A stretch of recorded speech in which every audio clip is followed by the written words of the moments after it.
Vous accueillir ce matin autour de ce magnifique sujet qui est comment préparer sa structure au futur. Bienvenue à chacune, à chacun. Merci de prendre ce temps pour vous. Voilà, pour aller regarder d'un petit peu plus près et voir si votre structure elle est prête pour le futur et peut-être comment s'y prendre si c'est pas tout à fait prêt. Voilà, on vous laisse arriver tranquillement. On est un petit peu en avance pour pouvoir vous accueillir tranquillement.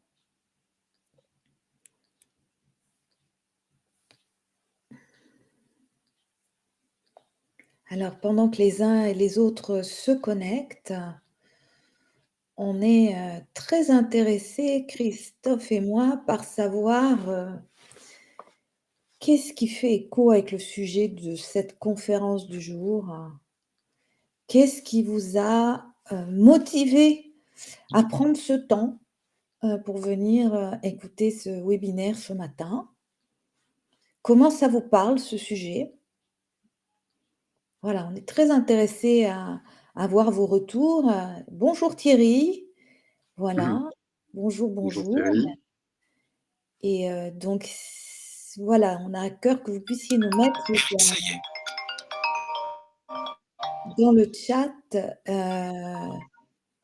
en quoi le sujet là de cette conférence fait écho pour Oui, vous? o ouais,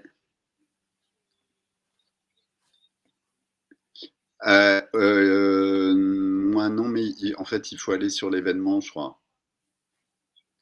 Voilà, je crois qu'il y a des gens Ouais, qui cherchent à se connecter encore.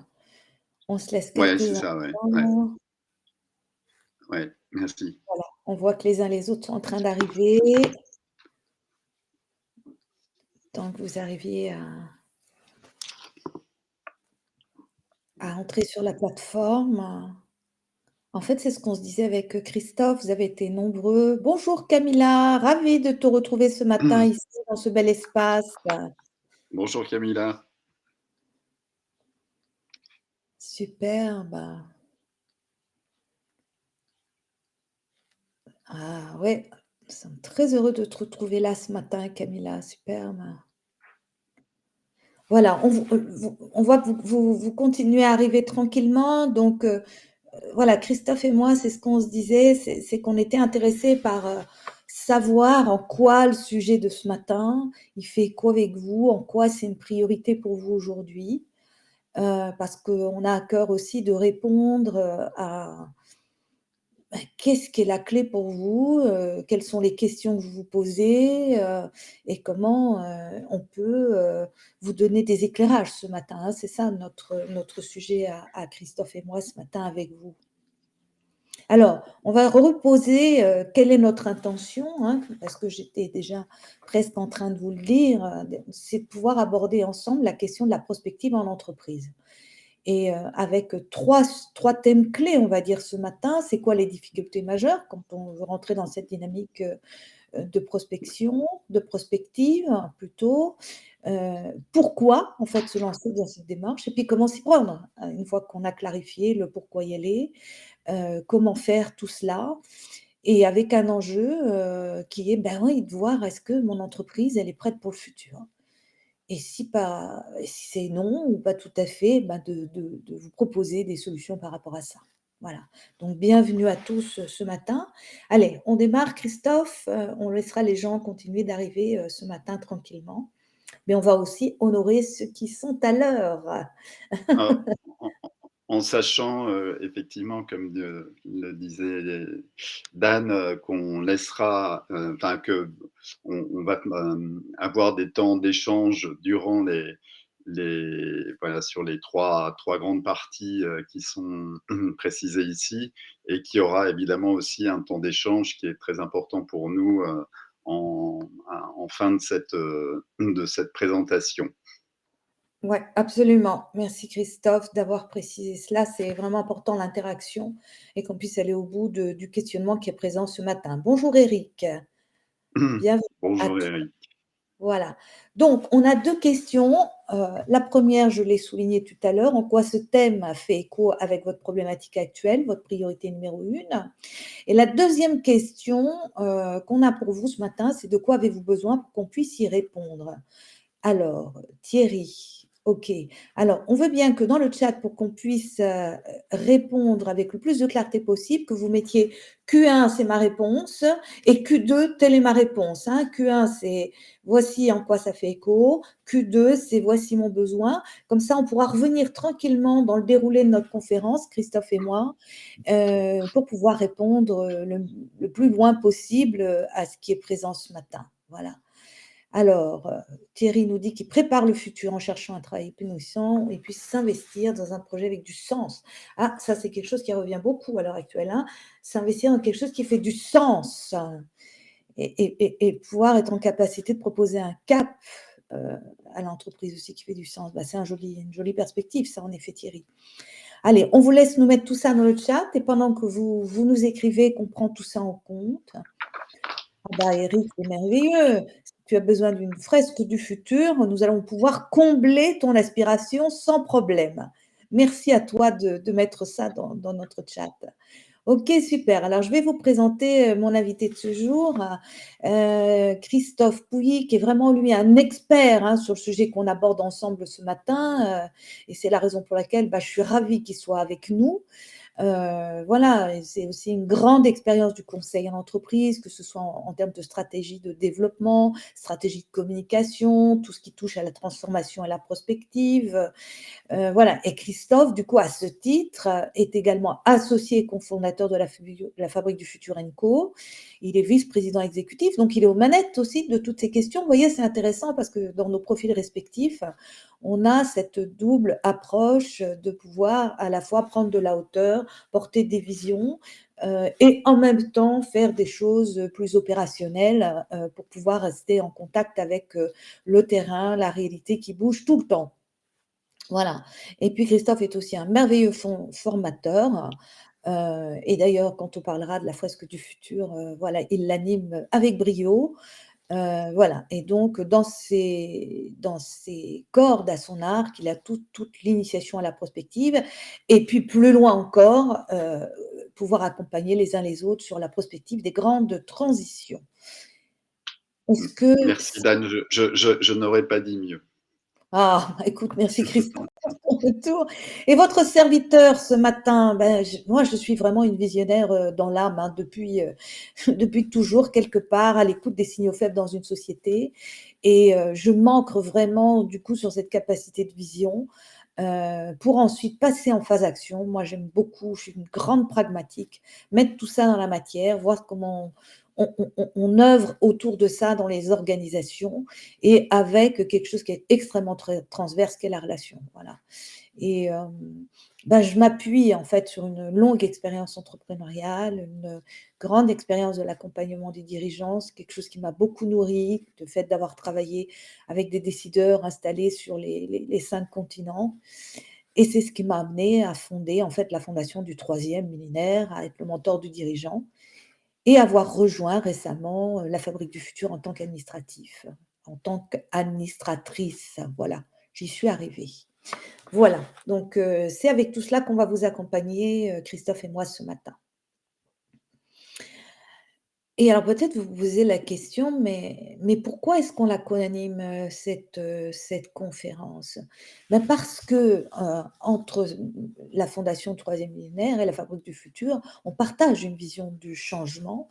On a une vision, résolument humaniste, optimiste aussi du futur et en même temps, empreinte de réalisme, hein. On n'est pas dans le déni de quoi que ce soit, mais c'est comment on construit des futurs qui sont désirables, souhaitables et qui, nous mettent vraiment en énergie pour aller de l'avant. Tu veux ajouter quelque chose, Christophe, là-dessus? Oui, oui, enfin, non, c'était effectivement c'est tout à fait l'objet de notre co-animation. Voilà, il y a des passerelles, j'allais presque dire évidentes entre la projection qui est intrinsèque, la notion d'avenir qui est intrinsèque à la fondation du troisième millénaire, et entreprendre l'avenir veut bien dire ce que ça veut dire, c'est être en capacité d'agir sur l'avenir, et la fabrique du futur, où on retrouve également cette notion de construction, de participation à la construction du futur. Et puis donc voilà, un partage de valeurs, et puis un partage de vision qui fait que voilà, il est tout à fait naturel de co-animer cette conférence avec voilà, beaucoup de ressemblances et des complémentarités qui nous paraissent également très intéressantes.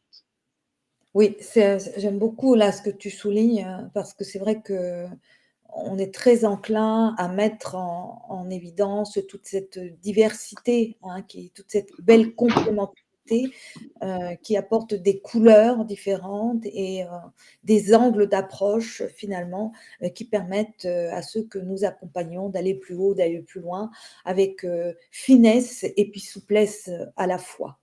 Alors, ceci étant posé, allez, on entre dans notre premier thème, Christophe, et vous tous qui êtes là avec nous ce matin. Mais au fond, quelles sont les difficultés majeures qu'on peut rencontrer lorsqu'on souhaite se projeter dans le futur? Alors, qu'est-ce que tu peux nous en dire, Christophe, ce matin? Alors, à mon sens, il y a les difficultés, elles sont de deux ordres.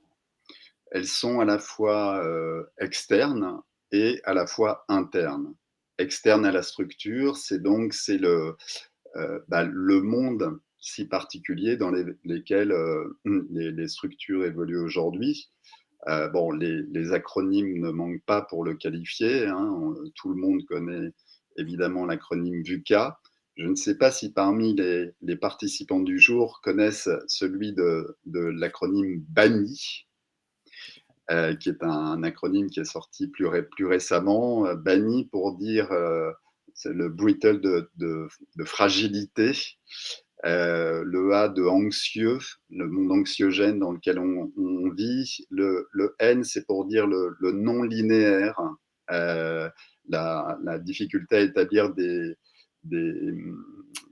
un système de logique de cause à effet entre les événements. Et puis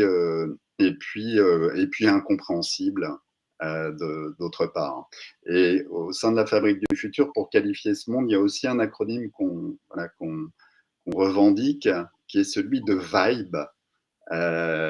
VIBE pour dire virtualisation, le V de virtualisation, le I d'instabilité, le B de bouillonnement au sens réchauffement climatique, mais au sens aussi ensemble de mouvements sociaux, de protestations qui peuvent exister, et puis conflits géopolitiques dont on entend beaucoup parler, et puis une notion d'équivoque. Bon, bref, difficulté externe, c'est le fait que puisque tout s'accélère, puisque les structures vivent des ruptures à la fois profondes, multiples et simultanées, il y a un sentiment finalement qui prédomine, c'est que se projeter dans le futur, c'est-à-dire se projeter dans un exercice qui n'est pas une prévision à 1 an, 2 ans, 3 ans, mais une prévision à plus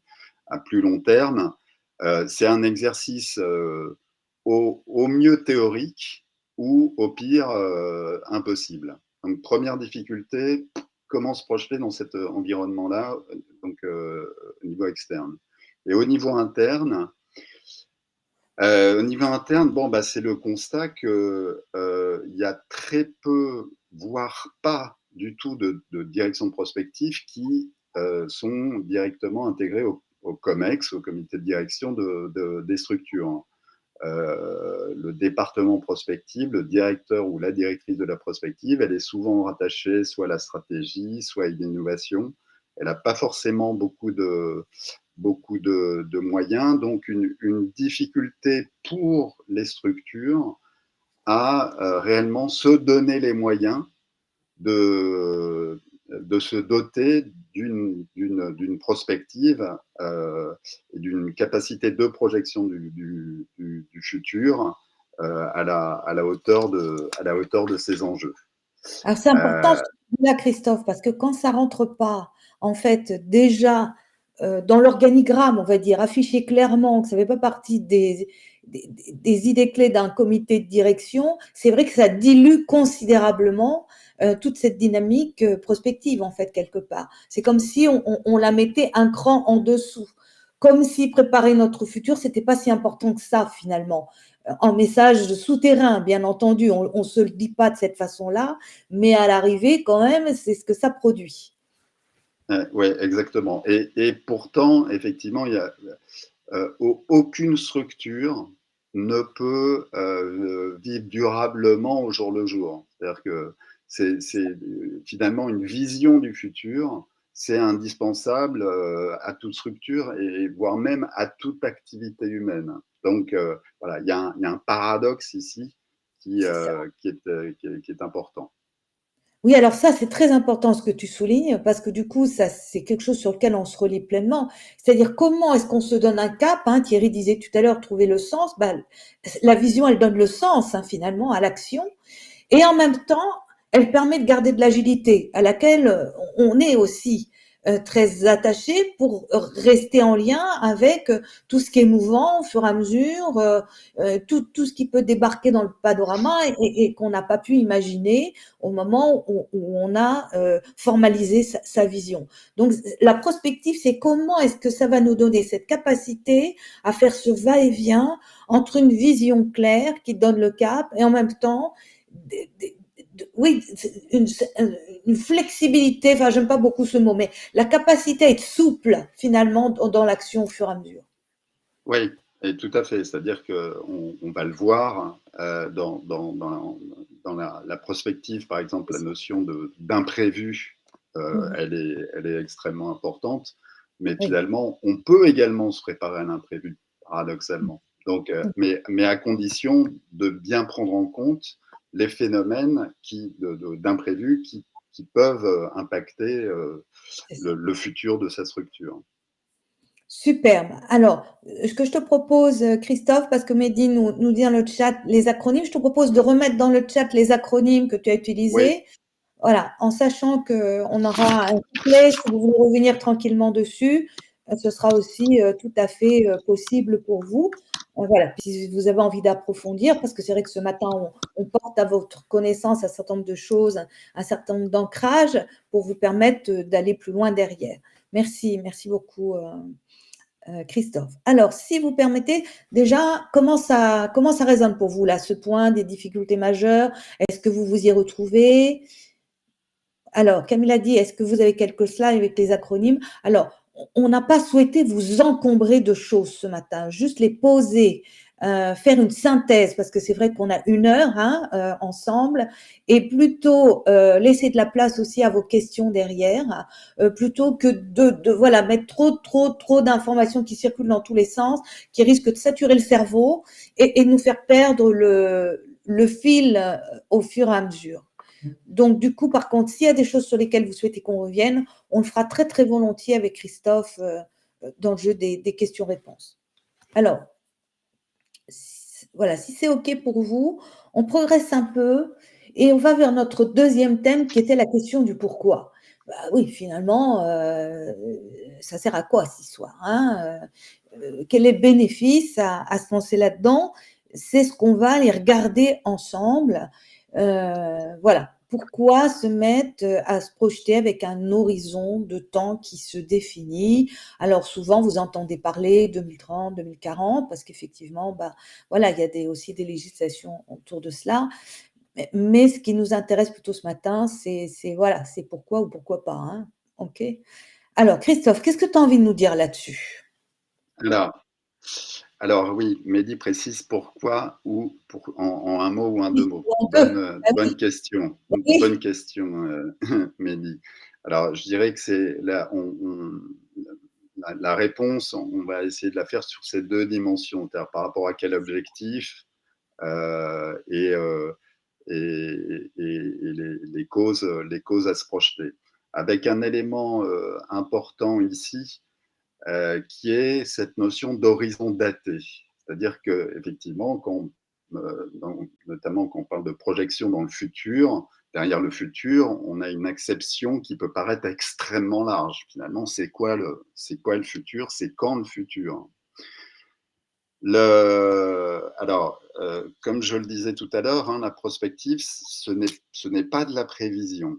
C'est-à-dire que elle ne repose pas sur des projections, notamment principalement quantitatives, sur un horizon qui serait, comme je le disais, de 1 an, 2 ans, 3 ans,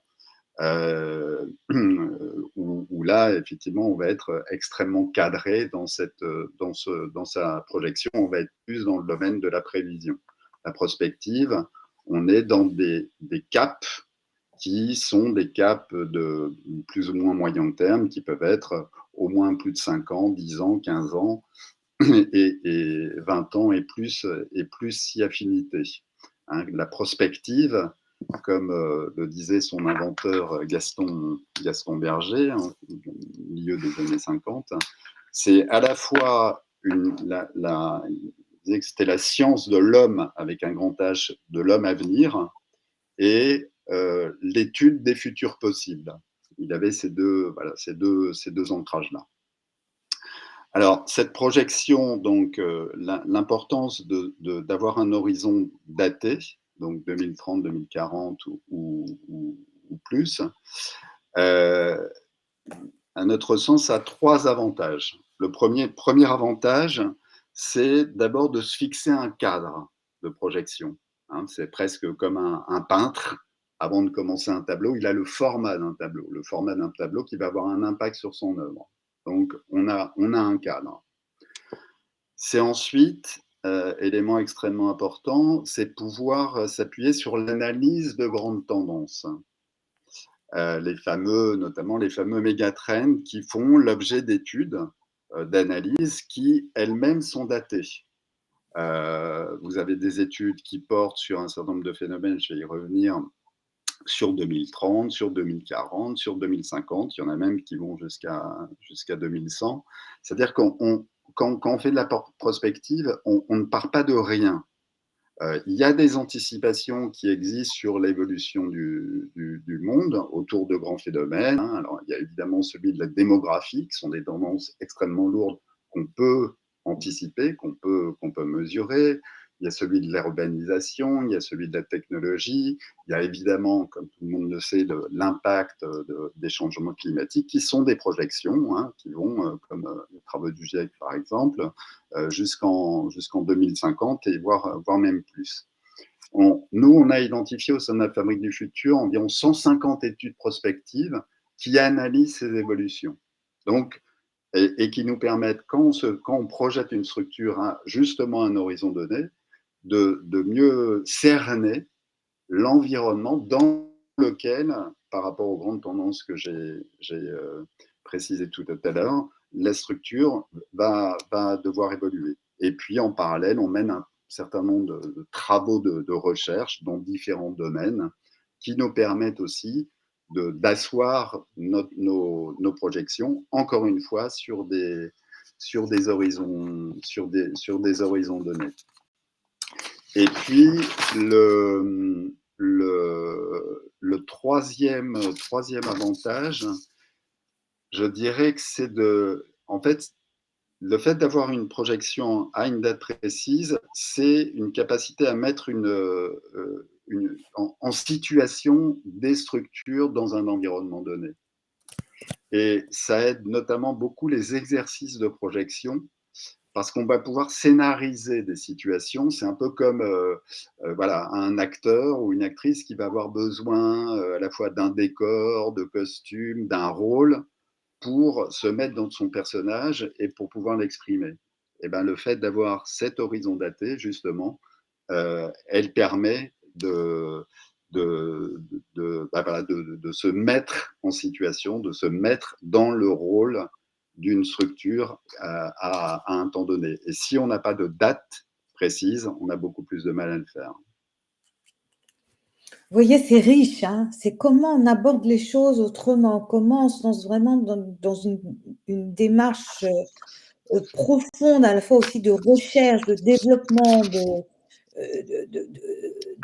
de s'entourer en fait de nos meilleurs atouts, avec une meilleure compréhension de nos environnements, de nos écosystèmes, et de voir du coup, vous voyez, par rapport à cette question de est-ce que je prépare ma structure au futur, bah ça en fait vraiment partie. Hein.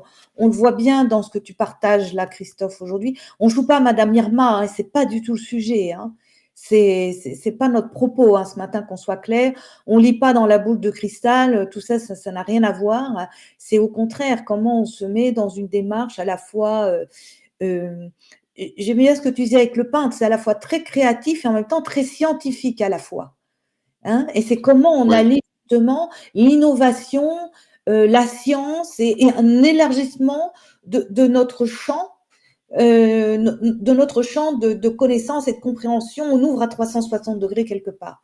Et là, vraiment, c'est intéressant parce que ça évite juste de se cantonner à ce qu'on savait faire jusqu'ici pour aller voir plus grand. Et ce que disait Eric était vraiment intéressant de Gaston Berger qui nous reprécisait, voir loin, voir large.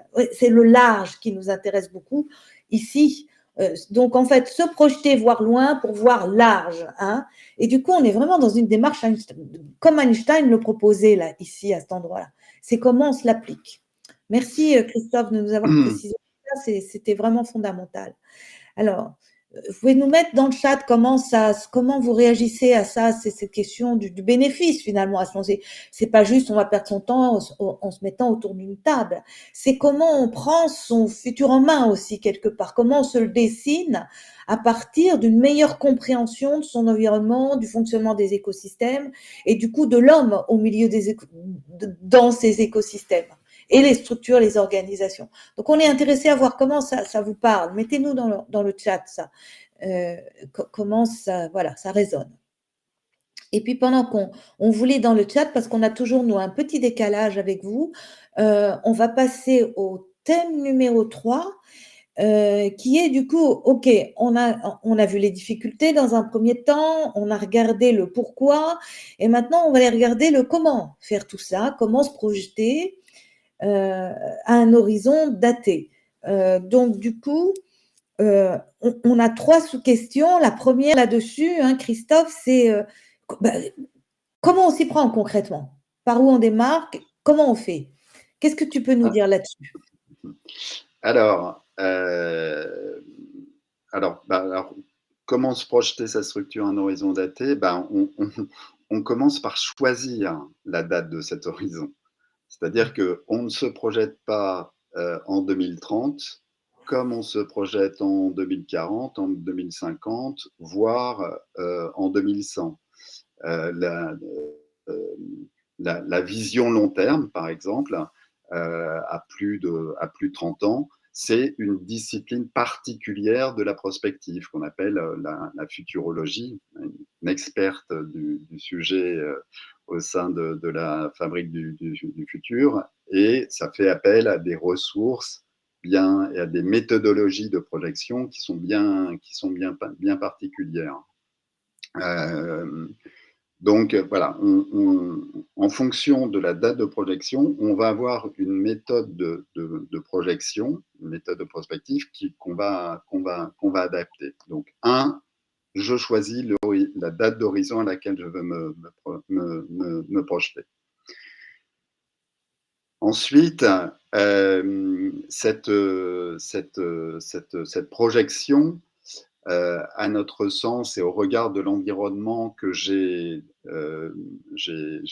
décrit tout à l'heure, en fait, la prospective aujourd'hui, à notre sens, elle doit obéir oui, ou reposer sur 5 grands piliers.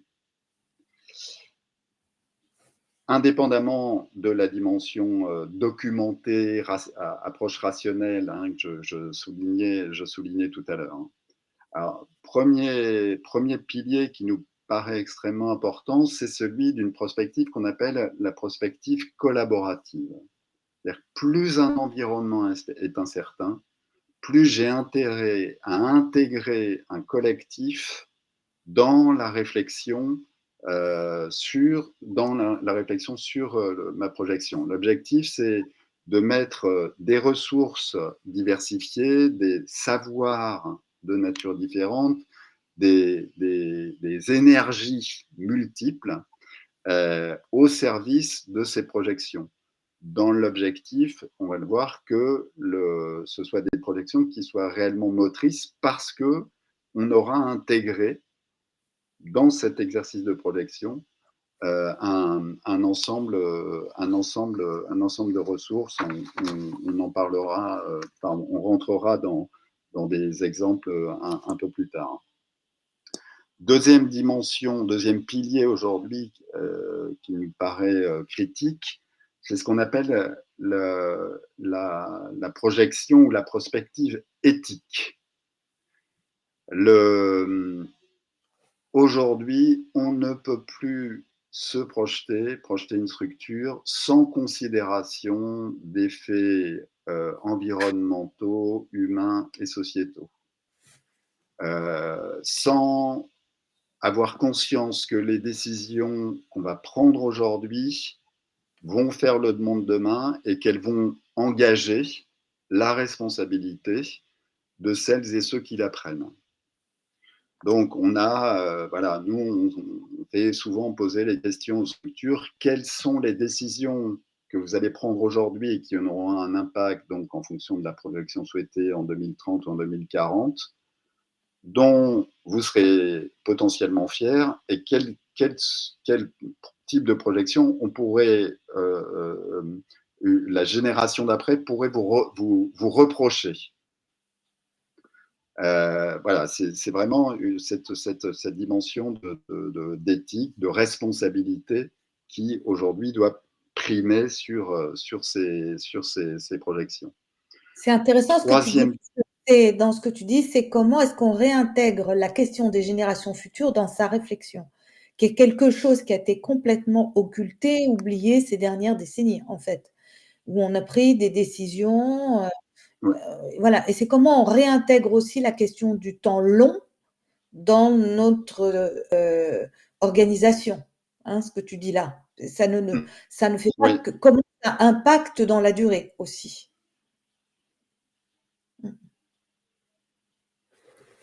Du coup, tu voulais nous parler du troisième pilier. Oui. Alors, le troisième pilier, c'est celui que tu mentionnais, Dan, c'est la notion de prospective créative. Oui. Comme disait Peter Drucker, le plus sûr moyen d'anticiper l'avenir, c'est de le créer.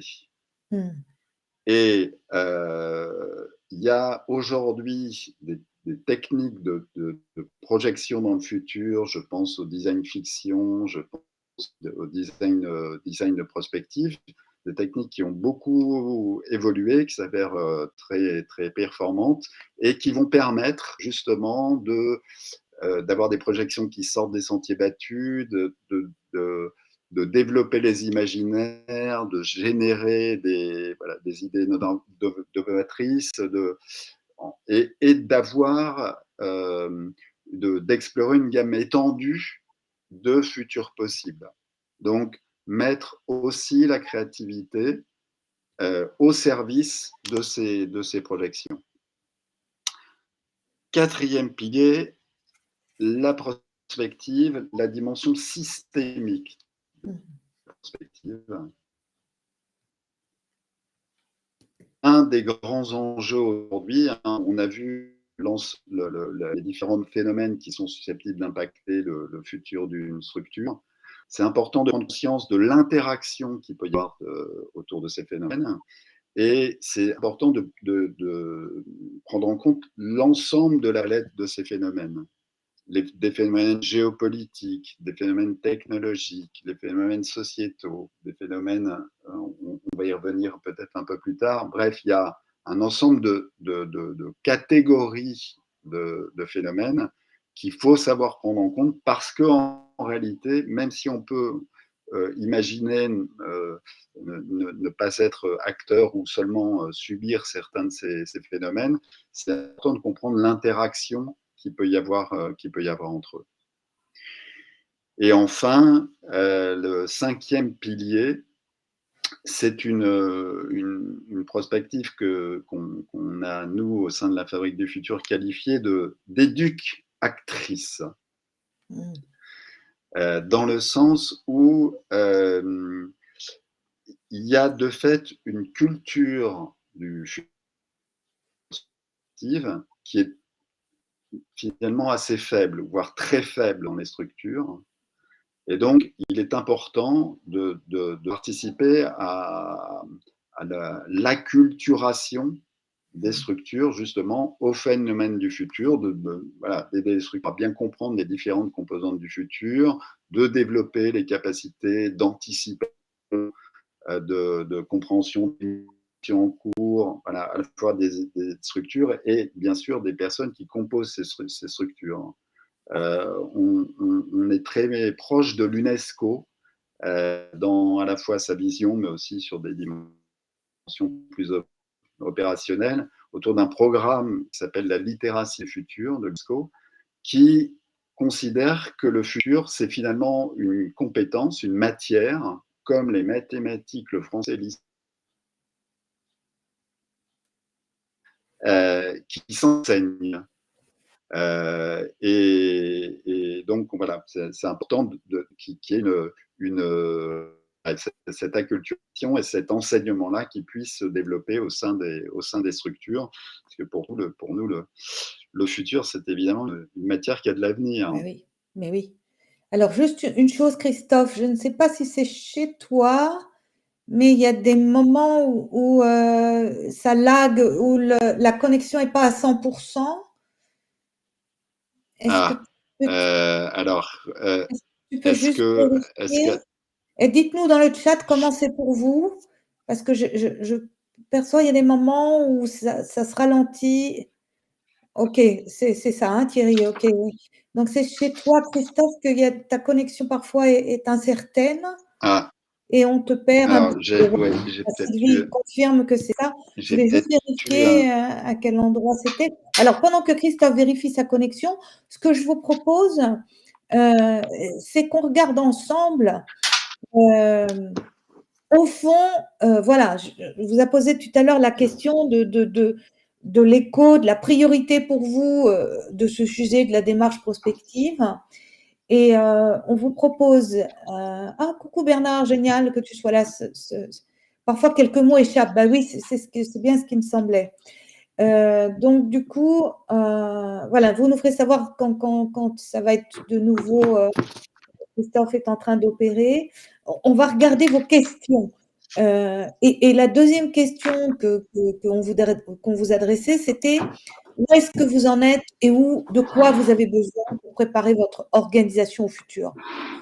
Voilà, dites-nous dans le chat et puis on va répondre à ces questions clés.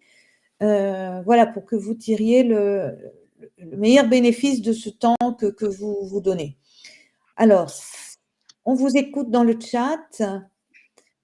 Dites-nous où vous en êtes, de quoi vous avez besoin. Et puis on va répondre, au plus loin que l'on peut ce matin et puis si on ne sait pas répondre à une chose ou l'autre, on prendra l'engagement d'y répondre dans un deuxième temps, Christophe, ou moi, hein, en fonction de la nature de la question. Alors, Christophe, ça a l'air d'aller là, ta connexion? Ça a l'air de oui, alors ouais, non, on j'avais un t'entend petit très bien, souci. c'est très clair, c'est très net, c'est très bien. Ah, bon, Ouais, c'est ok, très bien. tant mieux. Superbe. Ah, coucou Corinne, superbe. Corinne est là ce matin aussi, magnifique. Alors, dites-nous, de quoi vous avez besoin? Comment est-ce qu'on peut vous être utile, Christophe et moi, ce matin, autour de ce sujet qui a retenu votre attention? Euh, qu'est-ce qui vous serait utile? Est-ce que vous avez besoin qu'on précise un point ou l'autre?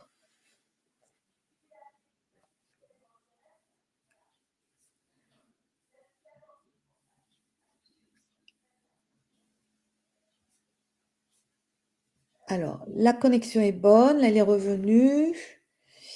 Alors, on a toujours un petit décalage, mais pour le moment, on ne voit pas de réponse dans le chat. qu'est-ce qui est important pour vous? Qu'est-ce que vous avez besoin qu'on précise, qu'on spécifie? Comment est-ce qu'on peut vous aider ce matin autour de ce sujet? Qui est finalement un sujet fondamental, qui est profondément d'actualité et je dirais que plus on est dans un monde incertain et plus la question de la démarche prospective est importante. Qu'est-ce que tu en penses, Christophe? Ah oui, oui, oui, oui, oui, oui, que c'est un paradoxe Oui, et c'est pourtant si vrai. Plus mais plus effectivement comme j'essayais de l'exprimer, hem, le la voilà, cette démarche doit obéir à des modalités particulières. Voilà, on ne se projette plus aujourd'hui dans le futur comme on pouvait le faire il y a 20 ou 30 ans. Il faut prendre en compte justement cet environnement, notamment cette dimension d'incertitude, pour créer, hem,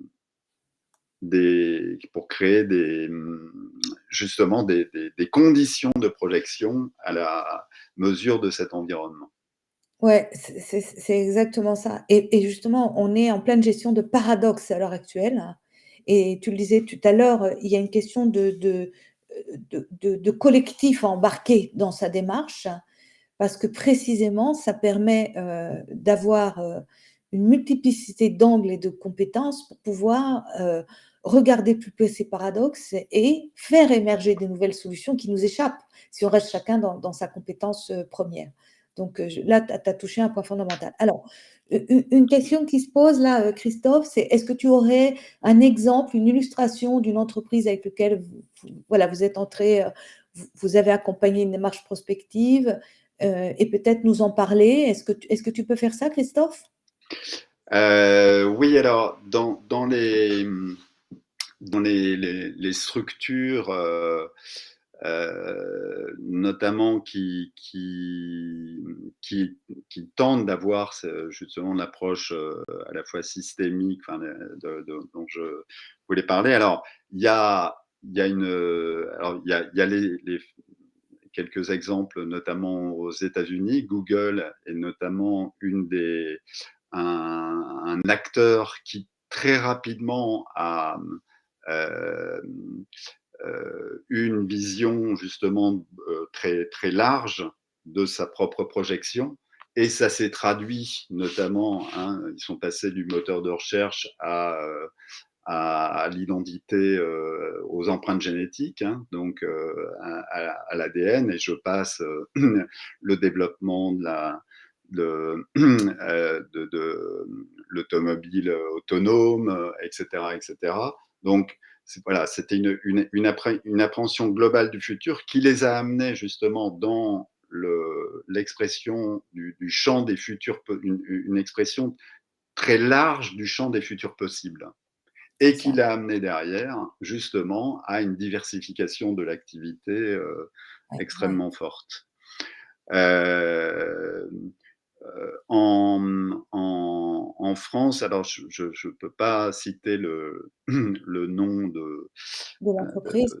voilà, de l'entreprise, mais voilà, il y a un acteur qu'on accompagne en partie dans l'acteur dans l'industrie d'énergie et services, qui lui aussi a compris l'importance à la fois d'une diversification très forte de son activité, de la nécessité d'inventer de nouveaux modèles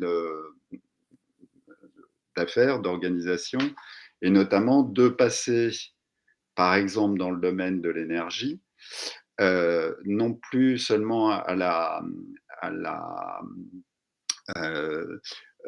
au rôle de prestataire de matériel ou service, mais d'intégrer la notion de de prestataire d'énergie à fournisseur d'énergie. Mais Mmh ça, mh. c'est passé par une démarche Mmh. à la fois voilà, qui a mobilisé des gens en interne, et par une volonté ou une ouverture a la possibilité de complètement revoir son, le modèle qui était le sien. Donc, tout ça pour dire que le simple fait de se projeter sur des horizons qui dépassent le quarter ou le fameux plan triennal, C'est ça. fait que tout d'un coup, je vais m'ouvrir à d'autres possibles que Mmh. je n'avais pas en tête. Et ces autres possibles vont m'ouvrir aussi un champ de diversification de mes activités, Mmh.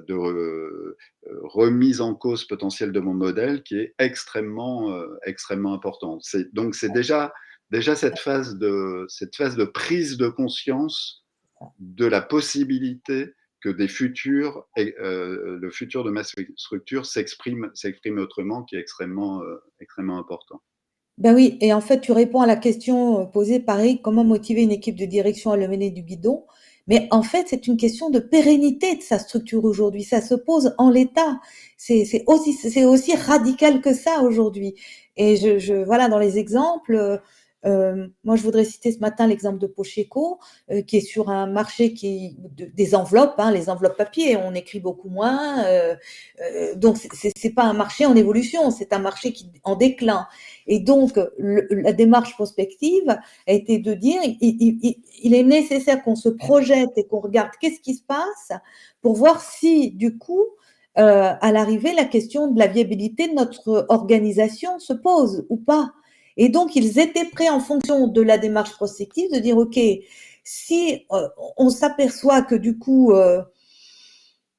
ben non, ça sert à rien de persister, de perdurer, on gardera notre structure, mais on fera ensemble un autre métier, on se donnera 5 ans.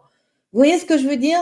Donc là, c'était comment, avec une démarche prospective, ils étaient prêts à se challenger jusqu'au même au cœur de métier, en fait, quelque part, pour garder les mêmes équipes, mais faire un autre métier ensemble. Ce qui est hyper intéressant. Vous voyez?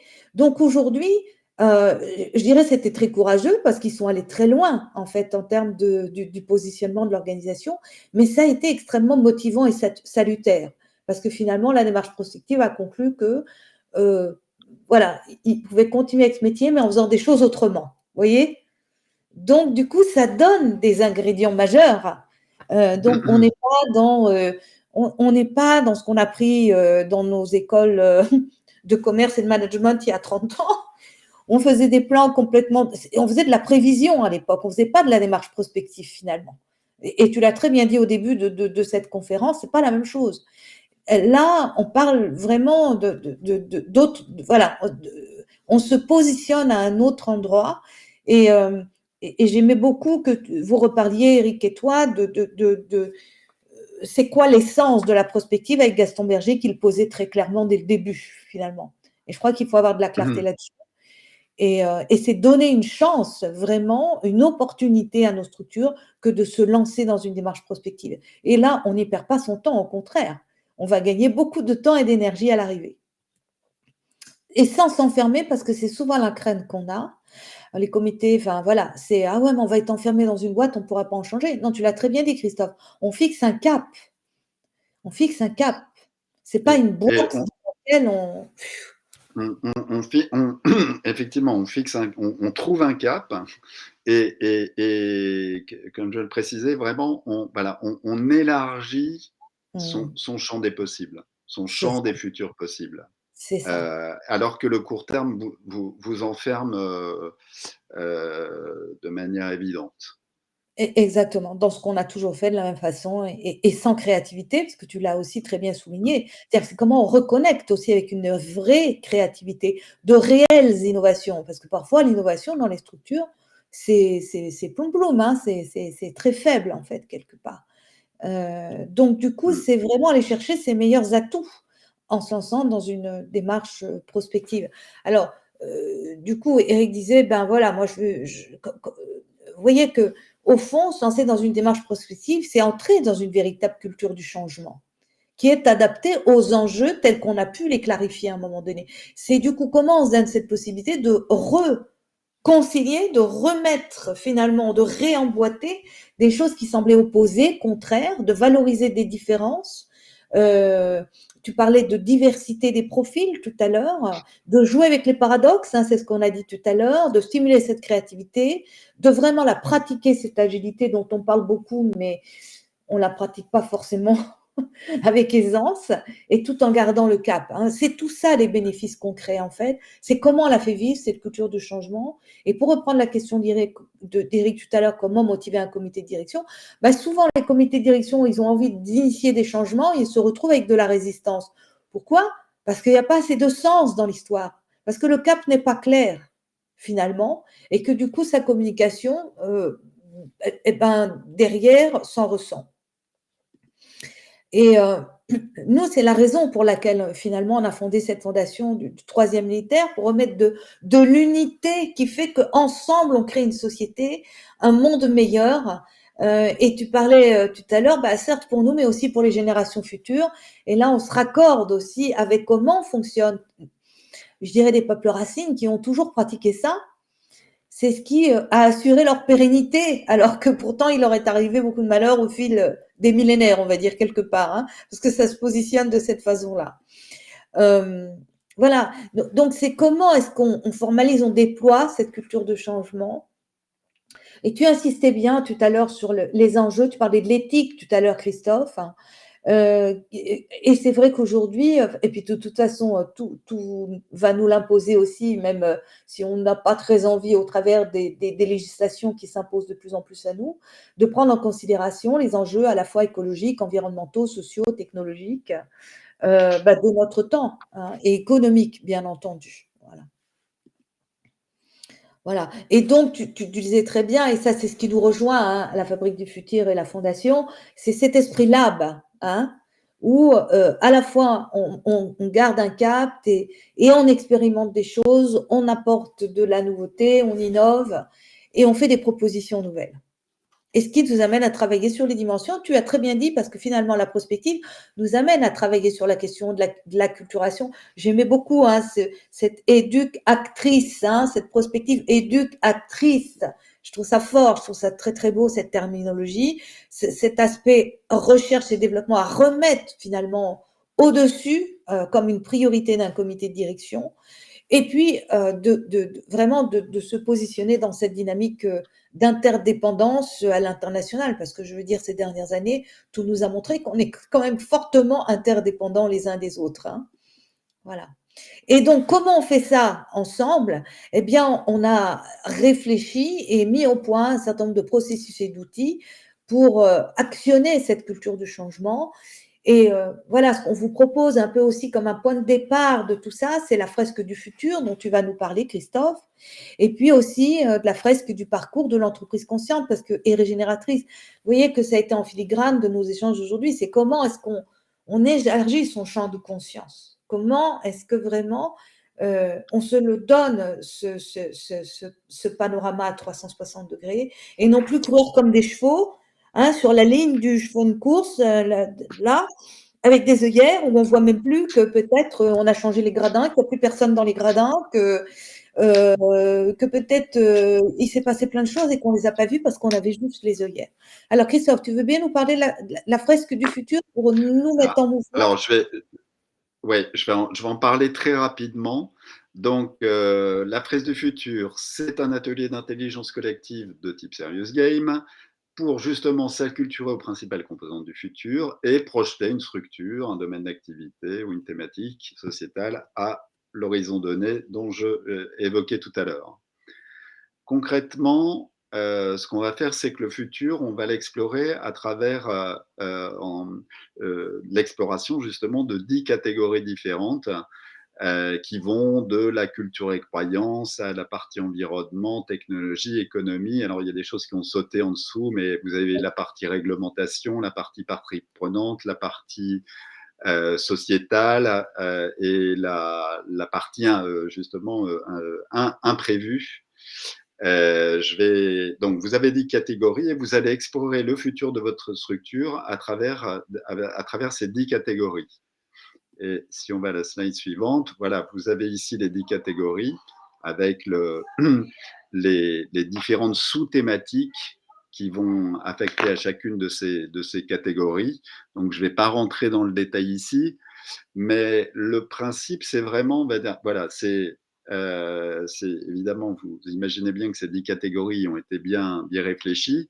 Donc, c'est de pouvoir avoir une projection justement systémique de son futur et de scanner son futur à la fois donc sur ces 10 dimensions à travers 57 cartes pour être précis, sur lesquelles voilà, je vais pouvoir à la fois projeter ma structure par rapport à la problématique contenue dans cette catégorie et dans cette sous-thématique. Et derrière, justement, ce que je vais faire, c'est que on parlait Dan parlait tout à l'heure, voilà, est-ce que ma structure est prête pour le futur? Et ben justement, je vais pouvoir le savoir puisque en fonction justement du futur que j'aurai projeté, soit en termes d'opportunités que représente une catégorie et les thématiques qui sont affectées à ces catégories. Donc, quelles sont les opportunités que je vais pouvoir saisir par rapport à l'évolution de l'environnement tel que là, j'ai pu le découvrir dans l'étape précédente, et quelles sont donc quelles actions je vais pouvoir entreprendre pour profiter des opportunités qui s'ouvrent, et quelles sont les actions à entreprendre pour couvrir les risques que j'ai pu identifier. Ce qui permet de répondre à la question qui était posée, votre structure est-elle prête pour le futur? Eh ben, je serai prêt pour le futur si notamment je sais je sais identifier déjà les risques encourus, et si je sais mettre en œuvre des actions pour couvrir ces risques encourus. Et je pourrais profiter de préparer être prêt au sens positif pour le futur, si justement je sais entreprendre des actions qui permettent de profiter des opportunités qui s'ouvrent. Il y a une bonne question de Christophe, je vais y revenir sur la différence avec un SWOT. Ouais. Et le deuxième livrable, c'est qu'une fois que j'ai fait l'exercice précédent, là, je vais hiérarchiser les actions identifiées sur un axe temporel en fonction de l'horizon que j'ai choisi. Donc, à court terme, les types d'actions, vous avez une cible, les types d'actions prioritaires que j'ai à prendre, du plus au moins prioritaire, à court terme, moyen et long terme. La différence avec le SWOT, c'est que Pardon? Oui, oui, vas-y Christophe, vas-y. Ah pardon. Oui, la différence avec le SWOT, c'est le SWOT est vraiment une analyse, un outil d'analyse stratégique, où je vais être moins dans une logique d'idéation. C'est-à-dire qu'ici, ce sont tous les post-it que vous voyez ici, ce sont des idées d'action à entreprendre à un horizon daté, qu'il va falloir que j'entreprenne à un horizon daté pour couvrir des opportunités ou pour couvrir pour offrir des opportunités ou pour couvrir des risques. Alors que le SWOT est plus une vision à un instant T d'une situation, de la situation du structure avec effectivement force PLS, menace, opportunité. Donc c'est une analyse stratégique d'un côté,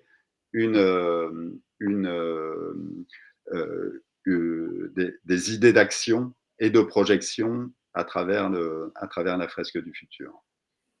Donc en fait, ce qui est formidable avec cette approche fresque, c'est qu'il y a un côté convivial à se lancer dans cette démarche prospective qui peut en retirer, ce qui peut nous faire peur, sembler rébarbatif. On est soutenu par tout un jeu de questionnements au travers des cartes qui nous conduit naturellement vers effectivement l'émergence de ces actions, l'émergence aussi des opportunités et des risques, hein. Voyez, en simplicité et en profondeur. C'est ça, en fait, qu'on vous propose dans les outils qu'on a mis en place de part et d'autre, c'est avec simplicité, souplesse, faire un vrai grand travail en profondeur sans se prendre le chou non plus, parce que voilà, faisons des choses sérieuses sans se prendre trop au sérieux, parce que bon, la vie est déjà assez compliquée comme ça. Si on s'en rajoute à toutes les couches, on n'y arrive plus. Donc, si vous avez envie de vraiment de passer à l'action, vous vous sentez que c'est le bon moment pour vous, ou vous pensez à quelqu'un dans votre entourage, vous dites, ben, ça, c'est le bon moment, eh bien, j'ai envie de dire, allez, c'est le moment d'embarquer à nos côtés. On est là pour vraiment accompagner ces entreprises du troisième millénaire qui sont en mouvement, qui comprennent les grands enjeux actuels et qui ont envie de se positionner en termes d'opportunités précisément et d'avoir de l'agilité autour de ça.